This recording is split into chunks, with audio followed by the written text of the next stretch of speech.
Okay, Donna, can you introduce yourself to us? My name is Donna Chambers. Okay. Donna, if you can start off by saying, my name is Donna Chambers, and I lived in the Old West End in I think you said 1969, wasn't it? Right. Right. If you could say that to me. My name is Donna Chambers, and I lived in the Old West End. I came here in 1969. Thank you. Tell us about where you were born. I was born in Lancaster. My father was a school teacher. I grew up mostly in Wood County.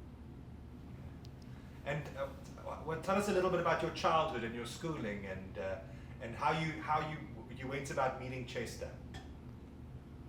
I was a farm kid. I went to North Baltimore School. My father was a teacher there. I went into nursing school in Toledo, that Toledo hospital. After that, I worked for about a year or so with the Wood County Hospital in Bowling Green, which was at that time new. And then I got married to my husband, who was a clergyman, and we lived in Weston for 6 years, and then we moved to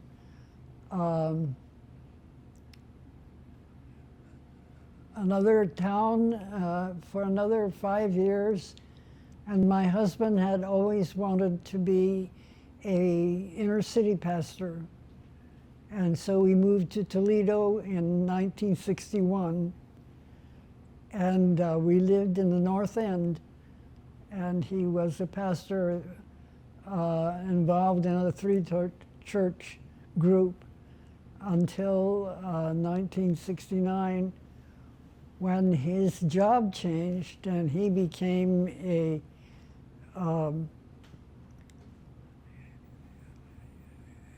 I guess an inner city pastor with several churches that he would be responsible for.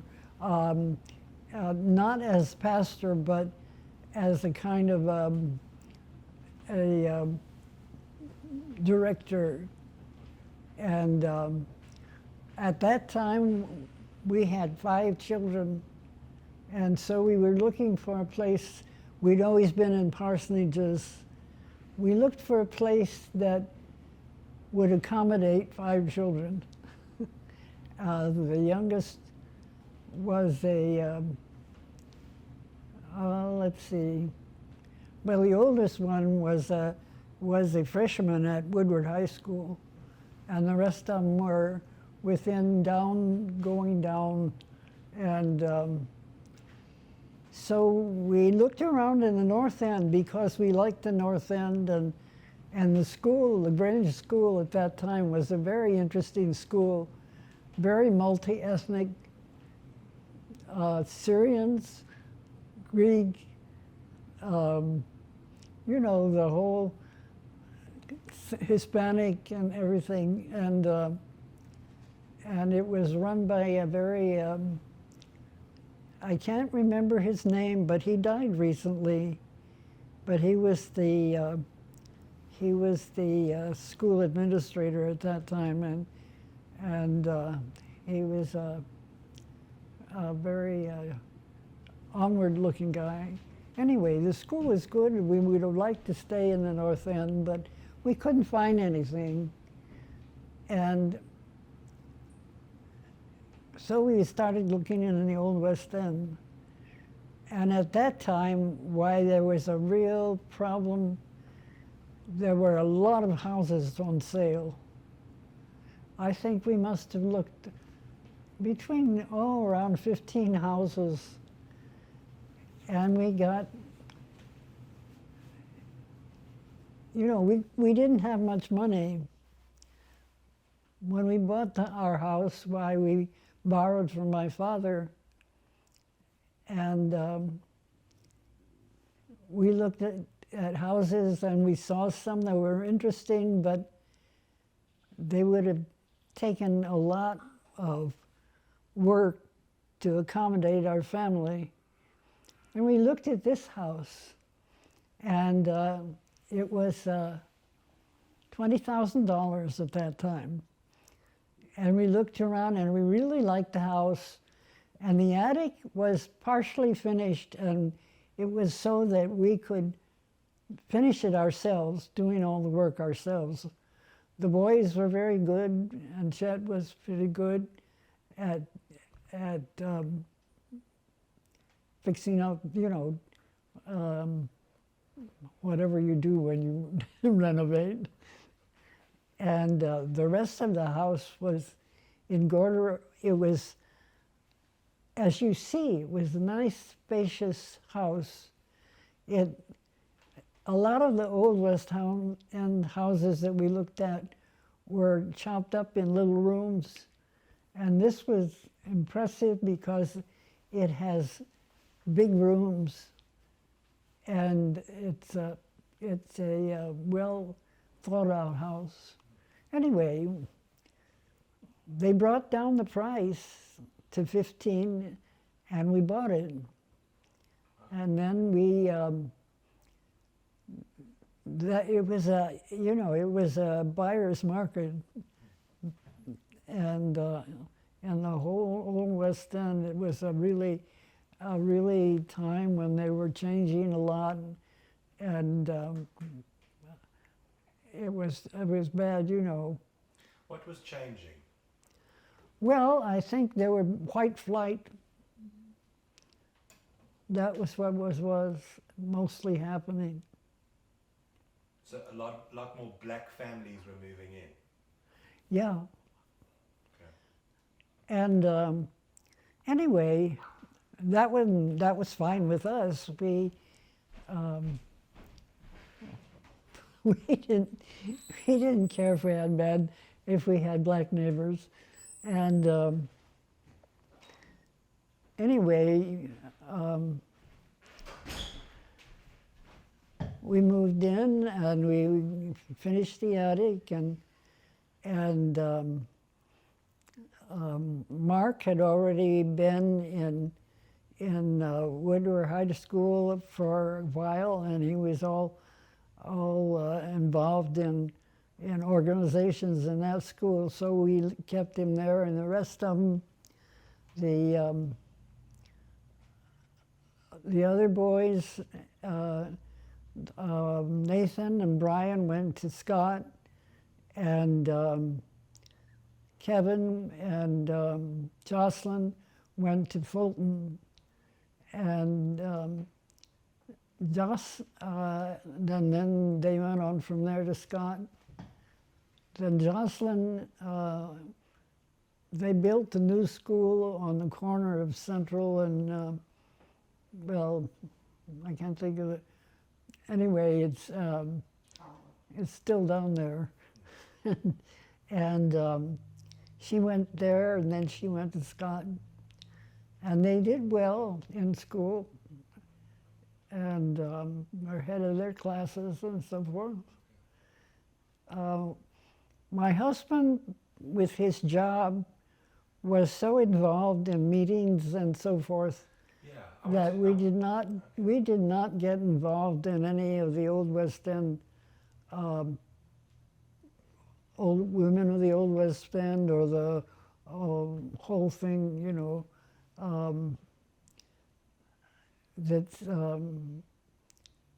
Anyway, we lived here quite happily.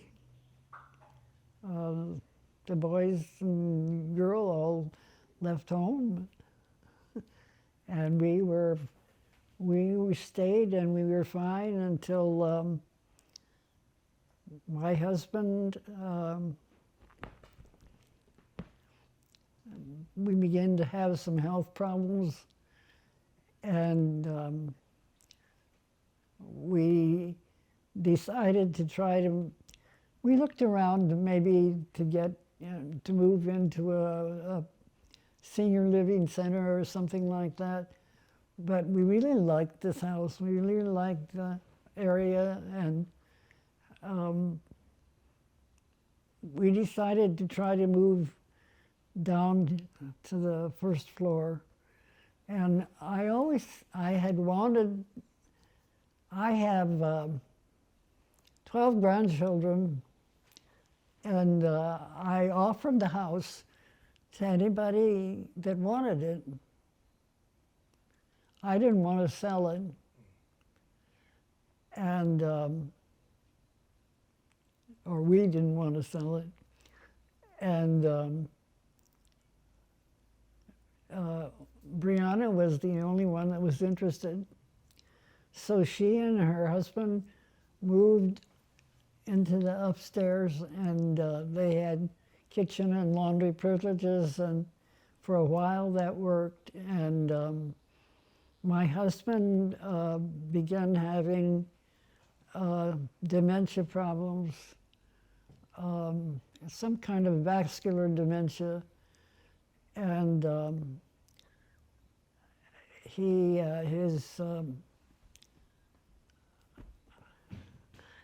I can't remember the actual date he died. It's probably 4 or 5 years ago, but it wasn't dementia. It was he had some problems, and he went to the hospital, and he died of sepsis kind of suddenly. I was getting a little difficulty. I was on crutches, and I've got AFib, and I'm quite arthritic, and I had a bad heart valve problem. And my eldest son, I was 89, and my eldest son found there were 2 places that would repair or put a new heart valve in an 89-year-old woman in the Toledo clinic and the hospital in Cincinnati. And he knew the man. He's an anesthesiologist, and he knew the surgeon, and so we went to Cincinnati, and I had the heart valve replaced. And after that, I came back, and I was by myself for a while, but I was not doing very well, and my family decided that I should really not try living by myself, especially not in this big house. And, well, of course, Brianna and still lived here. And so I went through, rehab places and that sort of stuff, but then I went and moved into my second son's and his wife's house, where I'm living now and have been since then. Is that sufficient? That's a good story. I want to go back a little bit. Mm-hmm. How did you meet Chester? Pardon? How did you meet Chester? I was like I said, a nurse at Wood County Hospital, and he was the pastor at Weston, a student pastor. And a couple of parishioners had accident, and the husband was killed, and the wife wound up in the hospital. And we met over her hospital bed, and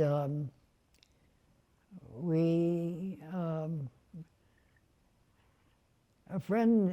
had a friend, a doctor in Weston, had offered to introduce him to any of the nurses, and said he'd already picked out one. So from then on, And we dated until the next June. And then we decided to get married the next for September. You and Chester have always been involved in activism. In what? Activism. Oh yes, Chet especially. Can you tell me a little bit how that started and what your mission was, what you believed? Well, we grew up in very Republican households. And my husband particularly grew up in a household that was adamantly Republican. You know, the kind of people that think that Roosevelt was the Satan incarnate. And when he went to college, why, he got interested in the whole other world. And when he went to seminary, why, seminary students get part-time jobs in local churches, and he got a part-time job in a local church in the South Side Chicago. And he decided that that's what he wanted to do. And so that's when, then of course, when we were given churches, why, we got rural churches, because that's what they do with new students, with new pastors. And then as, like I said, in 61, we moved to Toledo. And we were in the North End, the poor part of North End.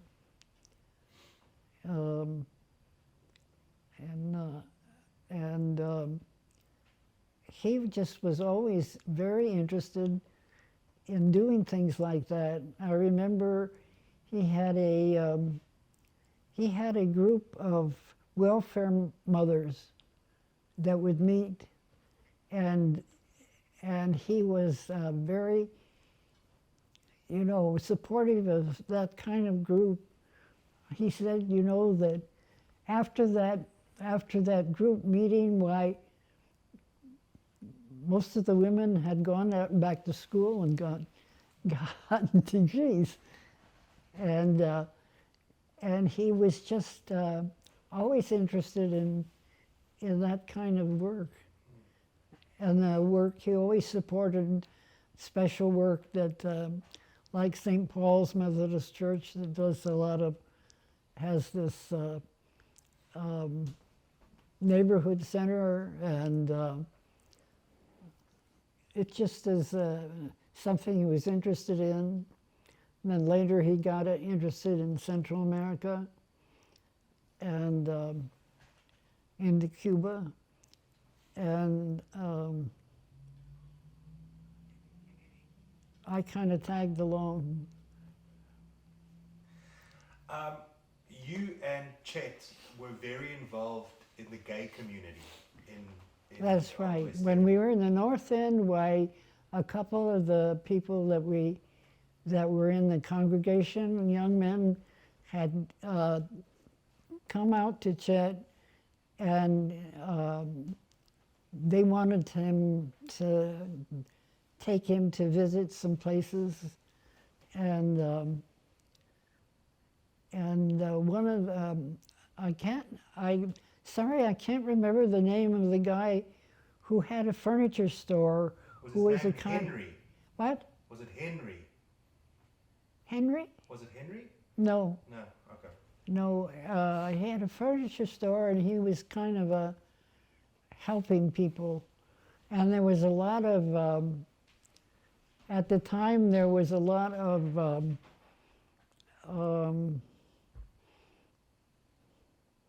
I can't think of the word, when the police pretend that they're gay, and entrapment. And so they were trying to find they're trying to get a group, some place where people could meet that was not, doesn't sell liquor. Because so many, they complained that so many of their friends had become alcoholics because the only place they could meet, gay people could meet, were bars or baths. And so Chet arranged for one of the churches to host a young men's group, and they would meet monthly, and I would go too. And it just kind of grew, and when we moved, why they needed one of the churches was torn down, and they found a place in Central Church because the people at Central Church, Chet talked to them, and they were agreeable, and they knew that they were a gay group, and Central Group even opened their doors and had gay people come, you know, welcomed them. And they decided when they had started meeting, this was the time of the Mattachine Society in New York, and they decided they didn't want a group that was tied to any place else. So they called themselves Pro Toledo. And they decided they would have Tuesday nights, they would have coffees at different people's homes. And sometimes, a few times they had them here. But it was, I lost the train of my thought.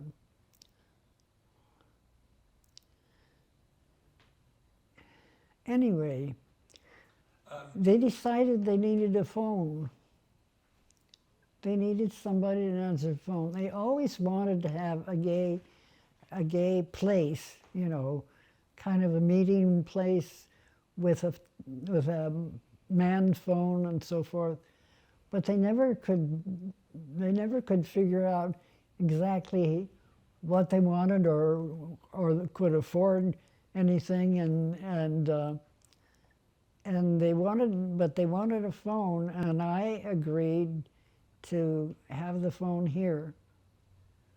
And I answered the phone, and there was one in the dining room and one up on our bedroom, because there was a lot of it at night.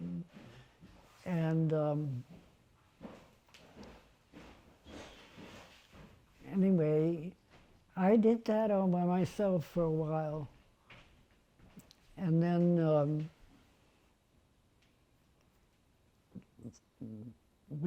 there was a man at University of Michigan, who was doing counseling. There was a gay group at the university, and he was a counselor, and he came down and talked to them, and they started having a group that would go through counseling, and then they would have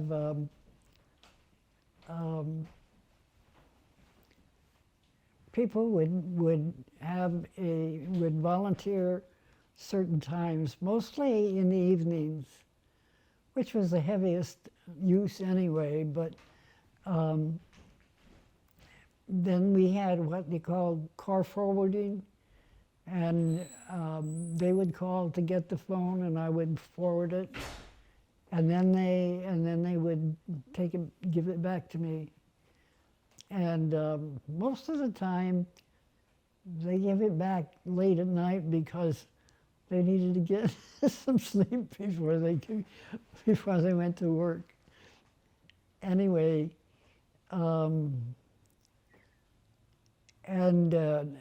at the time when there was a lot of abortion problems, there was a clergy group, and the only place you could get abortions was in New York City, at least in this area. And we asked Pro if they would let the clergy group use the phone, so that was the phone that. So I answered for them too, and what I would do is when there was a problem with that, then I would give the number of one of the clergy. But that, you know, that happened until Roe Wade. And in 1990, why my husband got the job of a district superintendent, and we had to move to Findlay. And we were going to be in Findlay for 6 years. So I resigned from Pro, and I'm not sure that I still had the phone. Maybe they had taken it, you know, differently, but I don't remember exactly. But I did run the phone for 20 years. And are there any special? Can you remember any interesting phone calls that you may have got? oh, there was a lot of interesting phone calls. I got a fair amount of young people, some women, mostly men, who didn't know what they were feeling. And I usually said that they didn't know what involved being gay was. And I always told them that being gay involved with being sexually interested in and relationship interested in, and just a general feeling of that's where people belong. And we would talk about it, and some of the guys had told me since that it was very helpful, that they remembered talking to me. But then I would get phone calls about where were the bars, and I would get some phone calls about guys who just wanted to talk sexy, and the guys told me they were probably masturbating. And anyway, I would go to all the Thursday meetings. So I knew a lot of people, but I didn't know them really closely, because when we first started out, the guys didn't use their real names, most of them. Later on, why, they were a lot more relaxed. On that topic, what was the gay community like in Toledo in the 60s and 70s? Well, it was very closeted.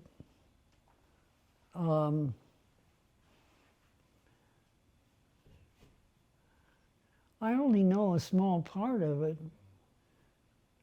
There was a group, our group, and there was a black group that we had a few black people in our group, but most of them were on their own group, and they didn't do much cross. Okay. Yeah, and was the group pretty big? well, when they would have parties, they were big. They would have parties with a lot of cross-dressing, a lot of what do you call them, queens, and so forth. But there were maybe 20, 30, 40. It would kind of come and go. And there was a big group that we heard about. They told us about married men who had their own group that was very closeted. And then we had some women in our group, and then women decided to have their own group, and so they kind of went off. Some of the women kind of stayed and came occasionally, but the women really settled on their own group, and we went some, but not very much, because they didn't seem to need us. Donna, did you and Chet get a lot of pushback from other churches in the area or from other people in the area? Not from other people in the area. I don't know. You know, when we were first starting out, why at one of the churches, Chet hosted a meeting that, and I can't think of some gay celebrity who done a lot of work in New York came and talked to the group, and we had a big group in one of the churches, and Chet didn't know he was going to have problems, but he never did. I mean, he used to get away with a lot of stuff. I never could understand how he got forefront of stuff and did stuff, and he maybe there was a lot of it background, but he didn't seem to have a problem. Now, when he was a DS, why he told people where he was, and there were some difficulty, but nothing that really bothered him. Donna, why do you think the Old West End is so gay friendly? Well, there's big, beautiful houses, and I think, and a fairly open society. I know that some of the guys who have houses here have had trouble with neighbors, but I haven't had I haven't seen anything like that for a long time. When we first were here, there was some, but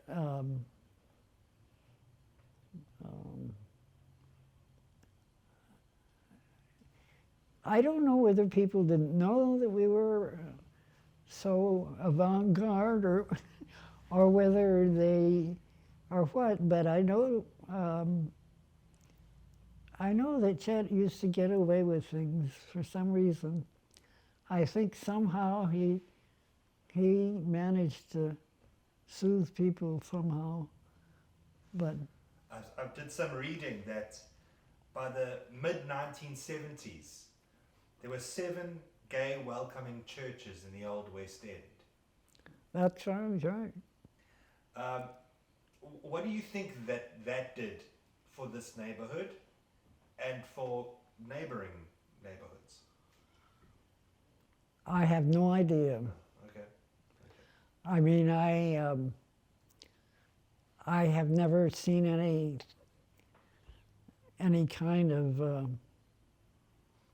study or anything, you know, that I mean, I think it's always a good thing, but the church that I belong to and Chet and I belong to, Monroe Street, is part of the Gay Pride Parade.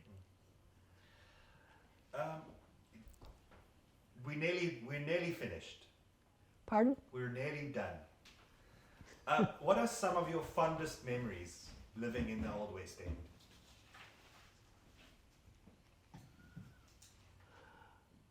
Well, I think mostly, I used to go to the festival when I could walk, and the problem with the festival that you have to walk. And I loved living here. I had a big vegetable garden, and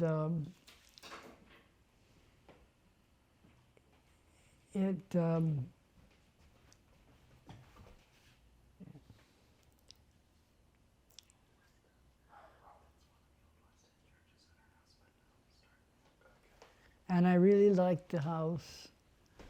I guess that's why I wanted why I wanted to keep it in the family. Tell me a little bit about the Central UMC, the Reconciling Congregation. The what? Yeah. The Reconciling Congregation that Chet started. Do you remember? In Central. The Central, yeah. Okay. We went to Central when we moved here. Okay. Chet a lot of times was involved in other churches, and then especially when the boys and Joss were living here, why we could walk to Central, and so we went. That was our church, and the boys and Joss went after when I would go with Chet. See, we spent a lot of time on Sunday morning going to the different churches that he was responsible for. And so a lot of times the family went to Central and they were there. And we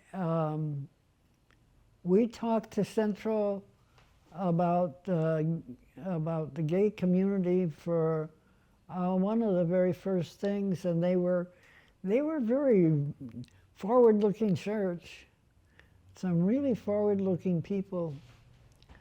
And when Central closed, why, some of them went to Monroe Street. Why is gay activism so important to you and Chet? Because of fairness. Because the way a lot of people was so damaging to young people. And not that we knew anybody closely, you know. We know people that we'd become fairly close to from the churches, but and sometimes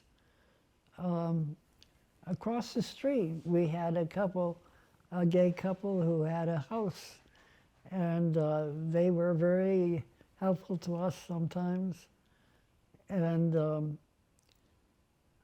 it just a lot of them were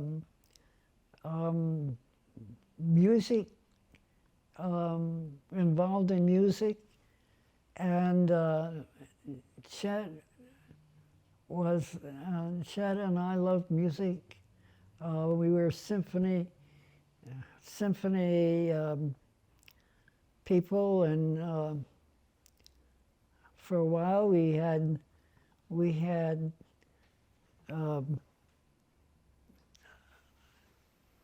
symphony for tickets for the year, you know, for the Toledo Symphony, and when they had it, one out at in Sylvania, and then and the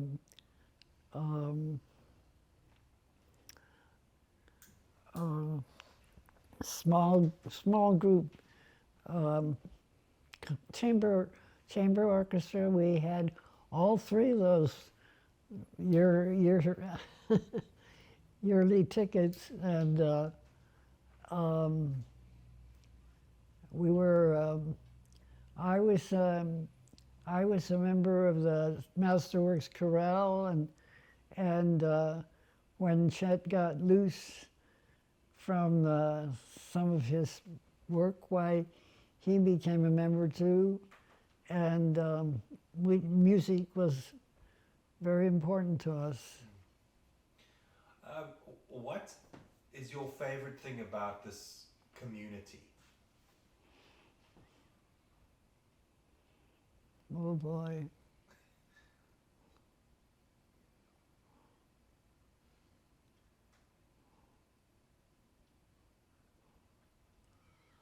I guess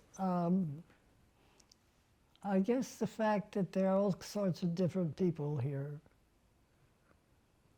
When we went to Findlay, we lived in Findlay, and it was so strange to go into a grocery store and see all white people. I mean, it was, I was used to going to a grocery store and hearing Spanish and seeing black people and red and pink and yellow people, and I really missed that. I mean, I guess the diversity, maybe. And it's of course it's nice big houses. I used to walk along sometimes and just admire the houses. And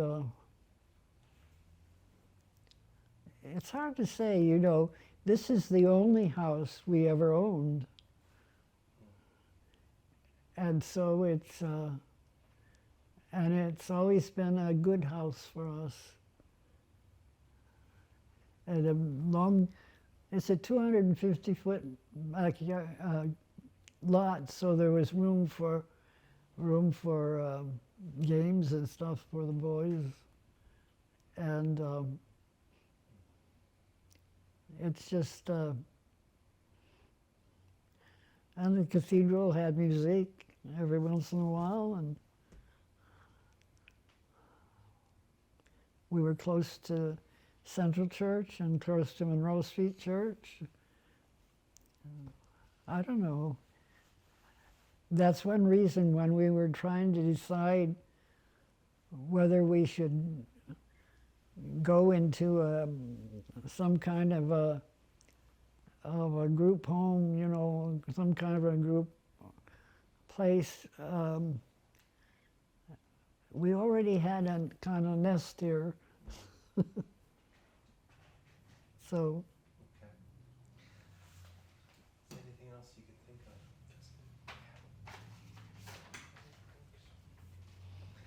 Is there anything else you want to share with us?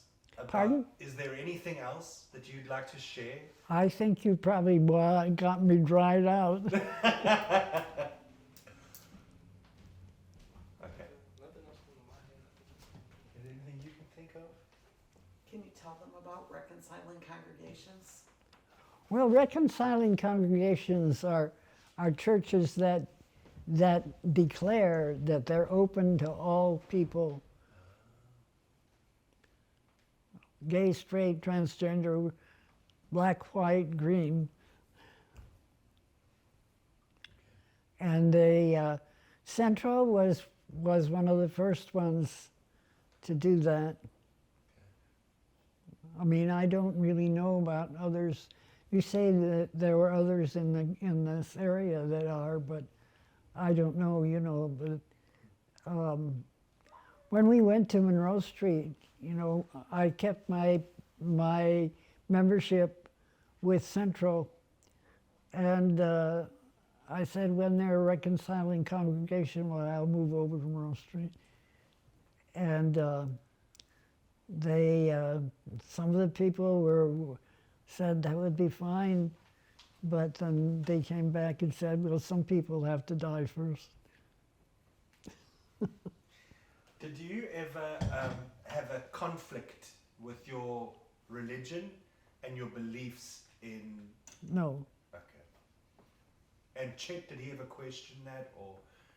No, because we go by what Jesus said. Welcome the outsider. Welcome the son, you know.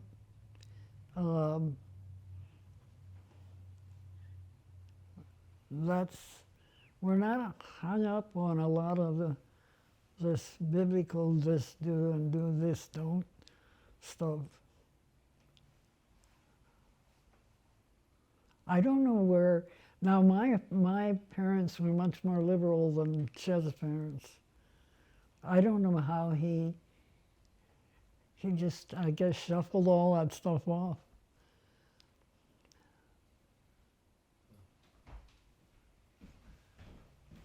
Cool.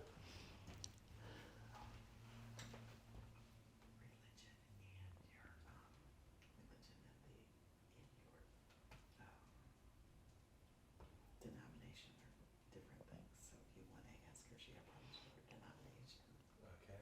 that would be here.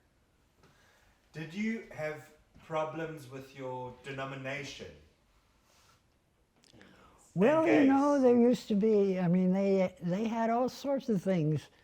They were, for a while, they were going to say, they were saying that they couldn't have performed gay wedding ceremonies and that sort of thing. But Chet always did it anyway. But I guess there were never any people in the congregations or anything that really pulled on. Like I said, he got away with things. I know that some pastors have been, you know, really hounded about it, but mostly these are in larger churches, and most of the churches that Chet's been involved in have been fairly liberal. So I don't know. Cookie, I'm going to need to go to the bathroom. We're done. We're done. I'm done? Okay. Thank you so much. Thank you. Donna. That You're was welcome. amazing.